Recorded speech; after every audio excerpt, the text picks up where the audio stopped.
بسم اللہ الرحمن الرحیم الحمد للہ رب العالمین والصلاة والسلام علی سید الانبیاء والمرسلین سیدنا و مولانا محمد وعلی آلہ واصحابہ اجمعین اما بعد فاعوذ باللہ من الشیطان الرجیم بسم اللہ الرحمن الرحیم شهر رمضان الذي أنزل فيه القرآن هدى للناس وبينات من الهدى والفرقان وقال النبي صلى الله عليه وسلم تعاهدوا هذا القرآن فإنه أشد تفصيا من صدور الرجال من الإبل في عقلها أو كما قال صلى الله عليه وسلم. سمٹ کے بیٹھو، قریب آ جاؤ. محترم حفاظ کرام، عزیز بھائیوں، آج کا یہ اجتماع معمول کے مطابق رمضان مبارک کے شروع ہونے سے پہلے حفاظ کرام کو کچھ ہدایات دینے کے لیے اور یاد دہانی کرانے کے لیے منعقد کیا گیا ہے. رمضان مبارک کے مہینے کو قرآن پاک کے ساتھ اور قرآن پاک کو رمضان مبارک کے ساتھ خاص مناسبت حاصل ہے. اللہ جل شانہ نے قرآن پاک کے اندر رمضان مبارک کی عظمت کو بیان کرنے کے لیے اور رمضان کا تعارف کرانے کے لیے قرآن پاک کا حوالہ دیا اور قرآن پاک کی عظمت کو بتانے کے لیے رمضان المبارک کا حوالہ دیا. چنانچہ فرمایا شہر رمضان الذی انزل فیہ القرآن، رمضان کا مہینہ وہ مہینہ ہے جس میں قرآن نازل کیا گیا. اس سے رمضان کے مہینے کی عظمت معلوم ہوتی ہے کہ قرآن جیسی عظیم الشان کتاب نازل کرنے کے لیے اللہ جل شانہ نے اس مہینے کا انتخاب فرمایا.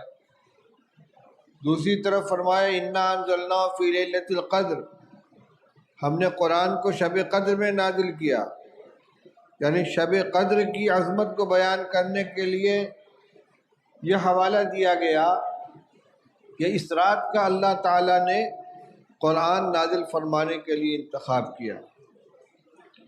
یہی وجہ ہے کہ رمضان مبارک میں خاص عبادت قرآن پاک کے تعلق سے مشروع قرار دی گئی، جس کو نماز تراویح کہتے ہیں، جس میں 2 سنتوں کی ادائیگی کی جاتی ہے. ایک 20 رکعات تراویح با جماعت ادا کرنا اور دوسرے تراویح کے اندر 1 مرتبہ مکمل قرآن پاک کی تلاوت کرنا. یہ 2 مستقل سنتیں ہیں. پورے مہینے رمضان مبارک کا چاند ہو جانے سے لے کر عید کی چاند رات سے پہلے تک ہر رات میں 20 رکعت تراویح با جماعت ادا کرنا یہ ایک مستقل سنت ہے، اور تراویح میں پورے قرآن پاک کا پڑھنا یا سننا یہ مستقل سنت ہے. ایک سنت کی ادائیگی سے دوسری سنت کی چھٹی نہیں ہو جاتی. اس لیے بہت سے لوگ جو چند روز میں قرآن پاک مکمل کر کے اپنے کو آزاد سمجھ لیتے ہیں، یہ غلط ہے. قرآن مکمل ہو گیا، ایک سنت ادا ہو گئی، لیکن پورے قرآن پاک کو پورے رمضان تراویح پڑھنے کی سنت بہرحال باقی ہے، چاہے حافظ ہو چاہے غیر حافظ ہو. قرآن پاک کے پڑھنے کی کچھ آداب ہیں. وَرَتِّلِ الْقُرْآنَ تَرْتِیلًا، قرآن پاک کو ٹھہر ٹھہر کر پڑھو. ہمارے ماحول میں الحمدللہ قرآن پاک کے پڑھنے پڑھانے کا جو معمول ہے، خاص طور سے جامعہ اسلامیہ میں حضرت حافظ عبدالرحیم صاحب رحمۃ اللہ علیہ کے دور سے، اور اب بھی وہی سلسلہ چل رہا ہے کہ نورانی قاعدہ پڑھا کر حفظ کا آغاز کرایا جاتا ہے، اور قرآن یاد کرایا جاتا ہے تجوید کی رعایت کے ساتھ۔ پہلے یہ دو چیزیں الگ الگ ہوا کرتی تھیں۔ حفظ کا ایک عمل ہوتا تھا، جیسے تیسے قرآن پاک کو یاد کر لیا، اور قرأت مستقل ایک فن کے طور پر سیکھا جاتا تھا قرأت کو۔ لیکن اب ابتدا سے قرآن پاک کی تصحیح کی جاتی ہے۔ تو جس طرح سبق سناتے وقت اور یاد کرتے وقت قرآن پاک کو تجوید کی رعایت کے ساتھ ٹھہر ٹھہر کر پڑھتے ہیں، تراویح میں بھی اسی طرح ٹھہر ٹھہر کر پڑھنا چاہیے۔ رفتار تیز ہو لیکن حروف کی ادائیگی صحیح ہونی چاہیے۔ صفات لازمہ کا ضرور اہتمام کرنا چاہیے۔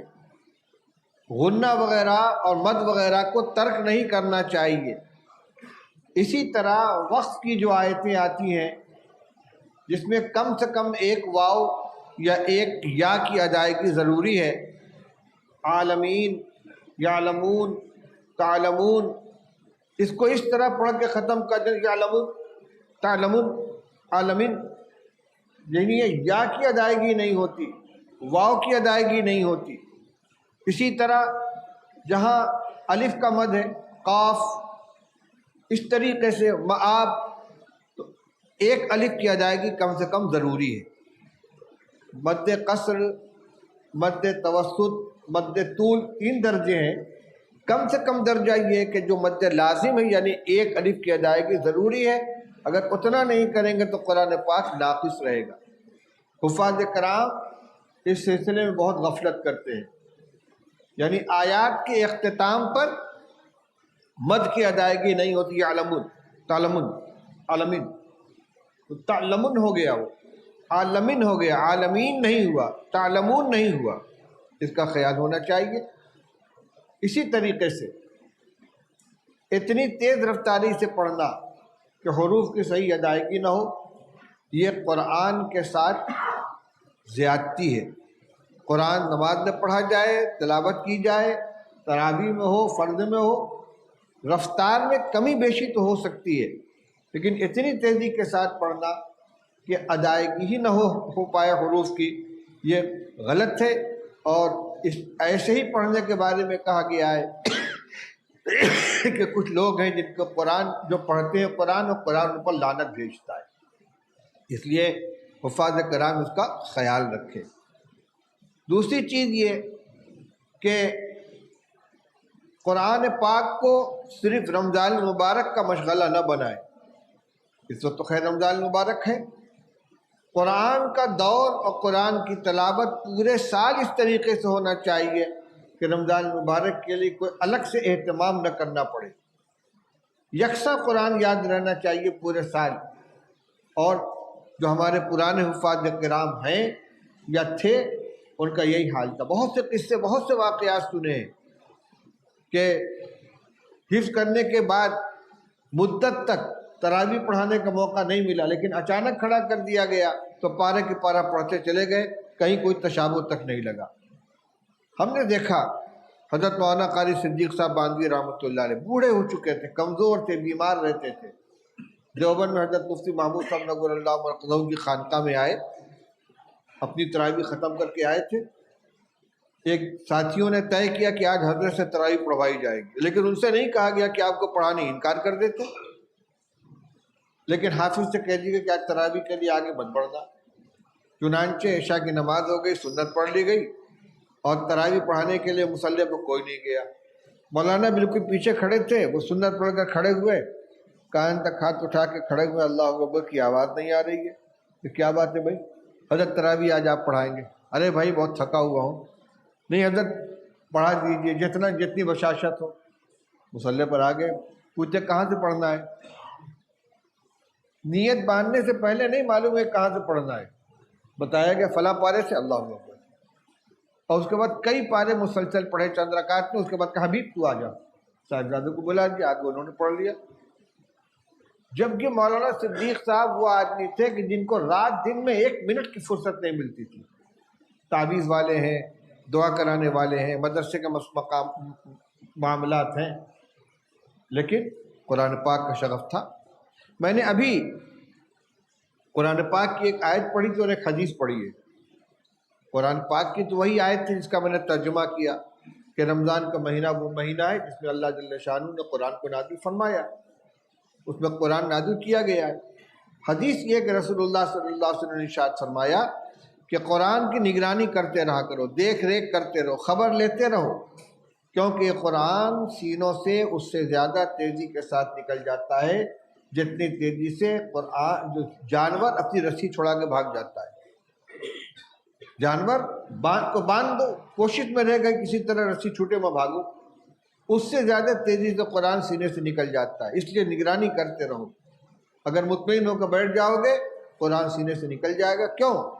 اس لیے قرآن اللہ کا کلام ہے اور اللہ تعالیٰ کی ذات مستغنی بھی ہے، غیور بھی ہے، بے نیاز بھی ہے اور بڑی غیرت والی ہے۔ محتاج بن کر قرآن کے ساتھ ہم جڑیں گے تو ہمارے سینے میں محفوظ رہے گا، اور ذرا سا بے نیازی برتیں گے تو اللہ کی غیرت اس کو برداشت نہیں کرے گی، چھین لی جائے گی یہ دولت۔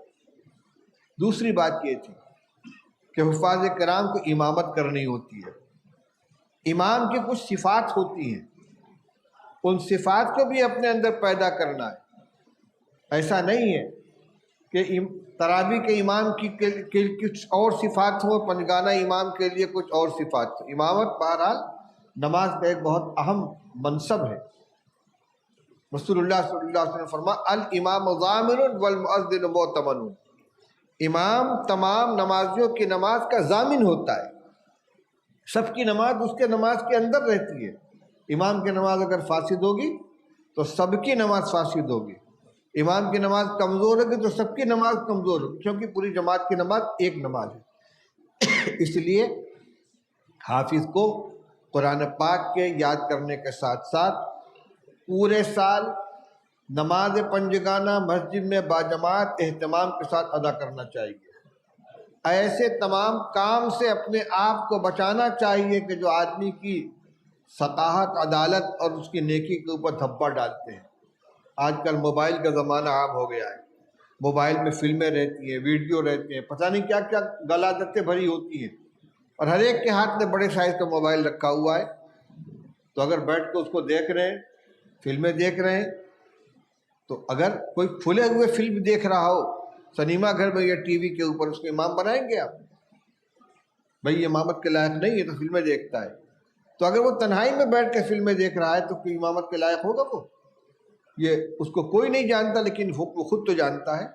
اس لیے جب اللہ نے اتنی بڑی دولت عطا فرمائی، قرآن کی دولت دی ہے، تو قرآن کی عظمت کا بھی خیال کریں۔ یہ نگاہ جس سے قرآن پاک کو دیکھا ہے، یہ زبان جس سے قرآن پاک کی تلاوت کرتے ہیں، اس کو پاک صاف رکھیں، نمازوں کا اہتمام کریں، گندے الفاظ زبان پر نہ آئیں، گالی زبان پر نہ آئیں، جھوٹ نہ بولیں، فحش قسم کا مذاق نہ کریں، نگاہوں کی حفاظت کریں، جماعت کا اہتمام کریں۔ اور اس کی حفاظت کے لیے جو جیسے اساتذہ اور ذمہ دار ترتیب بنائیں، دور کو پابندی کے ساتھ کرتے رہیں۔ تراویح اپنی مکمل ہونے کے پہلے بھی اور تراویح مکمل ہونے کے بعد بھی دور کا اہتمام ہونا چاہیے۔ جیسی جوڑی بنا دی جائے اس کے اعتبار سے، اور کوئی عذر نہیں ہونا چاہیے اس کے اندر۔ ایک تو خود اپنا قرآن محفوظ ہوگا، مضبوط ہوگا، دوسرے جس ساتھی کے ساتھ جوڑ کریں گے اس کے معاون بنے گے، اس کے مددگار بنے گے۔ اس میں کسی طرح کی سستی اور ڈھیل نہیں ہونی چاہیے۔ رمضان شریف میں نے کہا امامت کی ذمہ داری بھی ہے اور حافظ ہونے کی بھی ذمہ داری ہے، اس لیے 5 وقت کی نماز فجر سمیت باجماعت مسجد کے اندر ادا کرنا چاہیے۔ نماز میں تعدیل ارکان کا بھی خیال رکھیں، رکوع سجدہ اتنا تیز نہ کریں کہ نماز ناقص ہو جائے۔ بہت مشہور روایت ہے، حضرت ایک صحابی خلاد بن رافع رضی اللہ عنہ مسجد میں آئے، رسول اللہ صلی اللہ علیہ وسلم تشریف فرما تھے، ایک کنارے کھڑے ہوئے، جلدی جلدی 2 رکعت نماز ادا کی، آ کر حضور سے سلام کیا، السلام علیکم ورحمۃ اللہ۔ آپ نے فرمایا وعلیکم السلام، قم فصلی فإنک لم تصلی، جاؤ پھر سے نماز پڑھو، تم نے نماز نہیں پڑھی۔ پھر گئے، پھر انہوں نے اسی طرح نماز پڑھی، پھر آ کر سلام کیا، پھر آپ نے جواب دیا، پھر فرمایا قم فصلی فإنک لم تصلی، جاؤ پھر سے نماز پڑھو، نماز نہیں پڑھی تم نے۔ انہوں نے کہا یا رسول اللہ میں تو ایسے ہی جانتا ہوں۔ تب آپ نے ان کو نماز کا طریقہ بتایا کہ جب کھڑے ہو تو اطمینان سے کھڑے ہو، قیام اطمینان سے کرو، قرات اطمینان سے کرو، رکوع اطمینان سے کرو، رکوع سے اٹھ کر سیدھے اطمینان سے کھڑے ہو، سجدہ اطمینان سے کرو، یعنی سب کچھ تھا، لیکن نماز میں اطمینان نہیں تھا، اعتدال نہیں تھا، جس کو اعتدال بہت ضروری ہے۔ نماز تراویح ہو یا پنجگانہ نماز ہو، چاہے سنت ہو چاہے نفل ہو، اتنا اعتدال ضروری ہے کہ جس سے نماز صحیح ہو جائے۔ تہجد وغیرہ کی نماز ہوتی ہے، آدمی لمبے لمبے قیام کرتا ہے، لمبا رکوع سجدہ کرتا ہے، تراویح میں اتنا لمبا نہیں کر سکتا، لیکن کم سے کم رکوع کے اندر اطمینان سے 3 مرتبہ سبحان ربی العظیم اور سجدے میں 3 مرتبہ سبحان ربی الاعلیٰ پورا ہو جانا چاہیے۔ اسی طرح التحیات کے اندر بھی پورا ہونا چاہیے، التحیات درود شریف پورا ہو، چاہے دعا لمبی نہ پڑھ کر مختصر پڑھ لیں، اگر ربنا آتنا فی الدنیا حسنۃ وفی الآخرۃ حسنۃ وقنا عذاب النار بھی پڑھ لیں گے، رب اغفر وارحم وانت خیر الراحمین بھی پڑھ لیں گے، رب اجعلنی مقیم الصلاۃ پڑھ لیں گے، اللہم انی ظلمت نفسی پڑھ لیں گے۔ درود شریف کے بعد کی دعا میں بڑی گنجائش ہے، لیکن کوئی نہ کوئی دعا ہونی چاہیے۔ اسی طرح عام طور پر حفاظ دعائے ثنا چھوڑ دیتے ہیں، اللہ اکبر الحمدللہ رب العالمین، سب ملا کر 10 تراویح میں اگر ایک منٹ بھی لگے گا تو 10 منٹ کا اضافہ ہوگا۔ اس کے بعد کیا کرنا ہے؟ سونا ہی تو ہے، آرام ہی تو کرنا ہے۔ اللہ کے سامنے کھڑے نماز پڑھنے کے لیے تو نماز کی جو سنت ہے ان کو تو ادا کرے۔ دعائے ثنا کا پڑھنا سنت ہے کہ نہیں ہے؟ ایک سنت چھوڑیں گے تو نماز میں نقص آئے گی کہ نہیں آئے گا؟ میں یہ نہیں کہتا کہ بہت اطمینان سے پڑھیں کہ نمازیوں کے لیے بوجھ ہو جائے، لیکن جو لازمی تعدیل ارکان ہے وہ ہونا چاہیے۔ 3 مرتبہ سبحان ربی العظیم رکوع میں ہو جائے، 3 مرتبہ سبحان ربی الاعلیٰ سجدے میں ہو جائے، رکوع سے اٹھے تو اتنا کھڑے ہو کہ بالکل سیدھے ہو جائیں، پھر سجدے میں جائیں، سجدے سے اٹھ کر اطمینان سے بیٹھے پھر دوسرے سجدے میں جائیں۔ یہ چند چیزیں ہیں جو میں نے آپ کے سامنے بیان کی ہیں، میرے ذہن میں یہی باتیں تھیں۔ اب یہ ہمارے حفاظ کرام ہیں، اساتذہ مولانا قاسم صاحب ہیں، کوئی ضروری بات رہے گی تو یہ بتائیں گے۔ ابھی مجلس ختم نہیں ہوئی ہے۔ وآخر دعوانا الحمدللہ رب العالمین۔